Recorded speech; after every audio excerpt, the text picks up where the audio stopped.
कृष्णा। राधे राधे।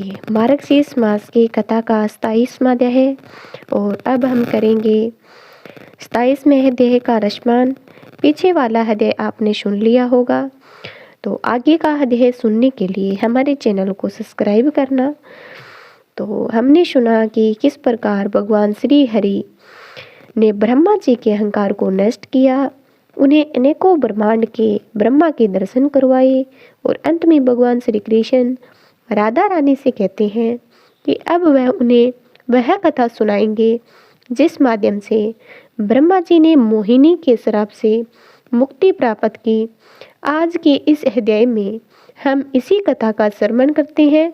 भगवान श्री कृष्ण ने कहा, हे राधिके, गंगा देवी की उत्पत्ति होने के बाद सभी देवी देवताओं ने उसे मेरी माया समझकर उन्हें प्रणाम किया।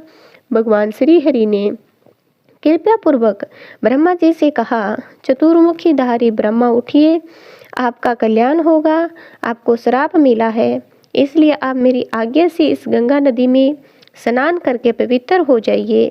आप स्वयं पवित्र है, स्वस्थ तीर्थ तथा वैष्णवपति स्पर्श प्राप्त करना चाहते हैं, लेकिन क्योंकि प्रकृति की अवहेलना की थी, उनका अपमान किया गया, इसलिए आपको यह श्राप मिला है। अहंकार सभी के लिए पापों का बीज है, अमंगलकारी होता है। किसी भी मनुष्य को अहंकार नहीं करना चाहिए, चाहे वह किसी भी बात के लिए हो। गोलोक में जाइए, वहाँ प्रकृति की अंशरूपा मंगलदायिनी भारती देवी आपको प्राप्त होगी।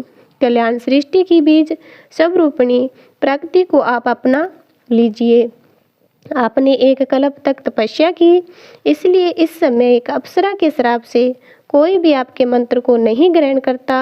अन्य सभी देवताओं की पूजा में भी आपकी पूजा होगी, क्योंकि आप ही जगत के धारण पोषण करने वाले स्वामी राम रूपी सब और समस्त देवों में पूजनीय हो। इस प्रकार मेरी आज्ञा पाकर जगत गुरु ब्रह्मा जी ने गंगा जी के जल में स्नान किया, फिर मुझे प्रणाम करके शीघ्र ही गोलोक को चले गए। फिर समस्त देवता और मुनि गण प्रसन्नता पूर्वक अपने अपने स्थान पर वापस आ गए। मेरे इस परम निर्मल यश का गुणगान कर रहे थे। ब्रह्मा जी ने गोलोक में जाकर मेरे मुखारविंद से निर्गुण संपूर्ण पूर्ण विद्याओं की अधिदेवी सती भारती को प्राप्त किया। उस भाग्यश्वरी देवी सरस्वती को प्राप्त करके उन्हें अत्यंत प्रसन्नता हुई और मोहिनी देवी को प्राप्त करके मुझे प्रणाम करके वापस अपने धाम में लौट आए। भारती देवी संपूर्ण कौतूहल से भरी हुई थी, परम सुंदरी रमणीय श्वेत वर्णा थी। उनके मुख पर मंद मुस्कान की प्रभा उनके मुख शरद ऋतु की चंद्रमा को लज्जित कर रहे थे। रतन युगल कुंडल से कानों के नीचे के बाग झिल मिला रहे थे। अग्नि शुद्ध सूक्ष्म वस्त्र धारण करके नूतन यमन से संपन्न और अंतत कमनीय दृष्टिगोचर हो रही थी। उनके दो हाथों में वीणा और पुस्तक, अन्य हाथों में व्याख्या की मुद्रा देखी जा रही थी। ब्रह्मालोक के सभी निवासियों ने अपनी प्रिय वस्तुएं उन्हें अर्पित की। परम मंगलमय उत्सव मनाया गया। हे राधिके, ब्रह्मांड में जिन जिन लोगों ने अपनी शक्ति के ऊपर गर्व किया है, उन सभी के गर्व या अभिमान को मैंने चकनाचूर किया है। उनके घमंड को नष्ट करके मैं उनके सब अंदर आत्मा स्वरूप विराजमान परमेश्वर उन सबको मुक्ति प्रदान करता हूँ। हे प्रिय, अब उठो और वृंदावन में चलो। अब मैं वर्ष से पीड़ित हूँ, गोपिका हो, शीघ्र ही दर्शन देना चाहता हूँ। इस प्रकार कहकर भगवान श्याम सुंदर और राधिके उनसे कहा, हे प्राणेश, मैं चलने में असमर्थ हो गई हूँ, इसलिए आप ही मुझे कहीं ले चलिए। राधा जी की यह बात सुनकर मधुसूदन हंसने लगे। उन्होंने कहा, फिर आप मुझ पर ही सवार हो जाइए। और इतना कहकर वे तत्काल ही अदृश्य हो गए। राधा रानी मन की गति से चलने वाली थी। जब उन्होंने श्याम सुंदर को वहाँ नहीं देखा तो विलाप करने लगी। इधर उधर उन्हें ढूंढते हुए वृंदावन में जा पहुंची। शोक से कातर हुई राधा जी रोते रोते चंदन वन में प्रवेश किया और वहाँ पर उन्होंने शोक से व्याकुल गोपियों को देखा, जो सभी बेहद से विहल थी। संपूर्ण वन में भ्रमण करती हुई हे नाथ पुकारती हुई बिना खाए पिए इधर उधर घूमते हुए श्याम सुंदर को ढूंढ रही थी। उनके मन में राधा और प्रेम के वियोग से केवल राधिका ने उन सबको देखकर उन सभी से मल्य मन में घटित समस्त वृत्तांत कह सुनाया। फिर वे सभी एक साथ मिलकर रुदन करने लगी। सभी अपने शरीर का त्याग कर देने के लिए तैयार हो गई। उसी क्षण चंदन वन में धार कर भगवान श्री कृष्ण ने राधा रानी और गोपियों को दर्शन दिए। अपने प्राणेश को आया हुआ देखकर सभी गोपागण और राधिका आनंद से मुस्कुराई। उनके शरीर से पुलकित हो उठे और उनके पास दौड़ गई, प्रेम से रोने लगी। सभी एक क्षण तक प्रसन्नतापूर्वक उनके गुणगान गाती रही। उसके बाद जो भी रमणीय और निर्जन वन थे उन सभी में गोपियां श्री कृष्ण के साथ कौतूहल पूर्वक भ्रमण करती रही। इस प्रकार भगवान जनार्दन ने अपनी अनेक सब रूप प्रकट किए और फिर एक बार गोपियों के साथ रास कीड़ा।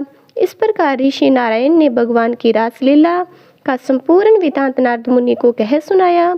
उसके बाद नारद मुनि ने जिज्ञासा प्रकट करते हुए पूछा, हे मुनि श्रेष्ठ, इसके बाद कौन सी रहस्य लीला हुई? भगवान श्री कृष्ण किस प्रकार नंद भगवान मथुरा गए?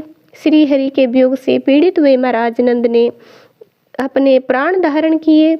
जिनका चित्त सदैव श्री कृष्ण के चिंतन में ही लगा रहता, वे गोपागण और यशोदा मैया भी कैसे जीवन धारण कर पाई?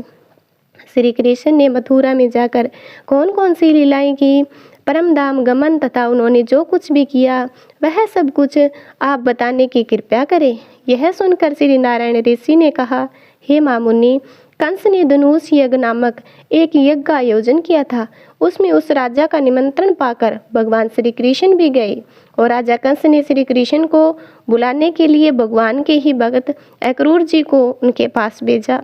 कंस की आज्ञा पाकर अक्रूर जी नंद भवन में पधारे और श्री कृष्ण को उनके साथियों सहित मथुरा में लेकर लौट आए।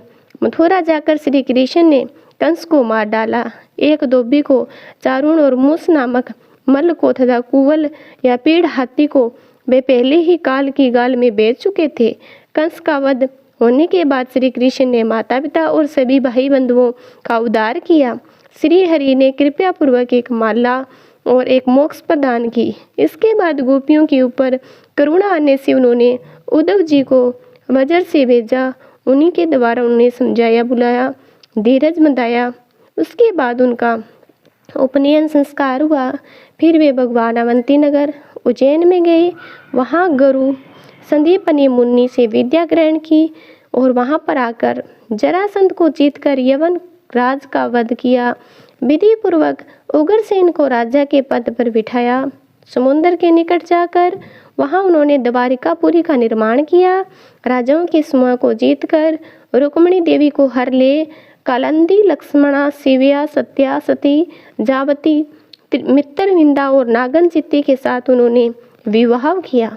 भयानक संग्राम के द्वारा प्राण ज्योतिषपुर के नरेश नरक का वध करके 16,000 राजकुमारियों का उद्धार किया और उन्हें पत्नी रूप में अपनाकर उनके साथ विहार किया।